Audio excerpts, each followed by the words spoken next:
siqaretim hər gün. Qazanmalı nəsə yoxdur, itirsəm də mən üçün. Yaratmıram doğmalarda təcrübə, itirdikcə qazanırdım güya ki mən təcrübə. Küllərindən doğulmaq üçün gecdi artıq. Həminki stansiya vaqonlarda getdi ömür. Dəryalarda boğulmaq üçün seçdi səni. Nə dərya nə balıqçı tilovlarda getdi ömür. Əqrəbləri zəhərli idi zamanın. Çıxıram bütün verilən vədlərə xilaf nəsə. Hər gün ölüb dirilməyin boşuna deyil. İstəyirəm inanım qurur tanrı plan nəsə. Hiss olunma ilk baxışdan qıram nəsə. Dibi görmüş gözlərə salmadınsa bir an nəzər. Düz idi mələklər, şeytanlardan qıra gəzər. Ona görə sən də məndən qıra gəzirsən əl qərəz. Oynadığım məhəllədə qocalmaqdır yaşam. İllər öncə güzgülərdə gördüyün adam deyilsən. Ölümsüzlük bir insanı aşar. Haqsızlığa susursansa adam deyilsən.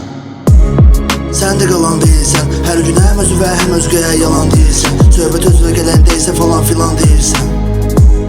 Əslində yalan deyilsən. Çünki mən ömrümü buna qoymuşam. Mən bu oyuna alışmışam. Bəli, mən zaslugam var. Mən stradat eləmişəm, əziyyət çəkmişəm. Strimlət eləmişəm ki, əldə eləyim bu sənəti. Cavanlığını itirənlər tapa bilməz onu eyni. Həyat sanki roman, bir çoxunun sonu eyni.